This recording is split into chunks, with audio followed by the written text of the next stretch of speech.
అందుకే దయచేసి ఎప్పుడు కూడా అధికారంలోనికి వెళ్ళాలి, అందలం ఎక్కాలి, పైన కూర్చోవాలి, ఓ గొప్పవారు అనిపించుకోవాలి, దయచేసి ఈ ఆలోచనలు ఎప్పటికీ మీ మనసులోనికి రానివ్వకుండా మీరు ఉండండి. ఒకవేళ దేవుడు ఇస్తాడా, అది వేరు. దేవుడిచ్చే దానికోసం ఇన్ని రాజకీయాలు చేయాలా? ఇన్ని రాజకీయాలు అవసరంలో దేవుడిచ్చే దానికోసం నీ పన్ను నువ్వు చేసుకుంటూ వెళ్ళిపో. దేవుడికి నువ్వు నచ్చితే నువ్వు ఎక్కడో తీసుకొచ్చి కూర్చోపెడతాడు. ఇప్పుడు దావీదు ఎక్కడ?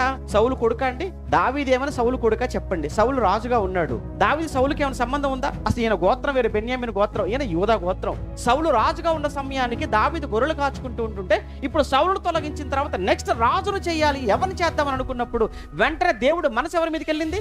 దావీదు మీదకి వెళ్ళింది. ఎక్కడో గొర్రెలు కాచుకుంటున్న అరణ్యంలో ఉన్న బండ మీద కూర్చున్న దావీదును తీసుకుని వచ్చి సౌలు తర్వాత సింహాసనం మీద కూర్చోబెట్టాడు. ఎవడైనా కదిలించగలిగాడా దావీదును? ఎవ్వడూ కదిలించలేకపోయాడు. ఎంతమంది ఎన్ని కుట్రలు చేశారు, సొంత కొడుకే కుట్ర చేశాడు. కానీ దావీదు ఒంటి మీద ఈగబాల కుట్రగా చూశాడు. కారణం దేవుడిచ్చిన అధికారము గనక, అది దేవుడు తీసుకొచ్చి కూర్చోబెట్టాడు గనక. కనుక అధికార దాహం మనకొద్దు.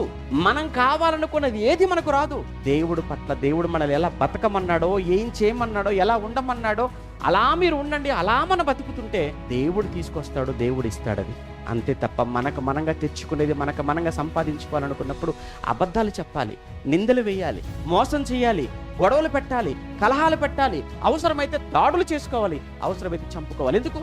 మనకున్న అధికార దాహం.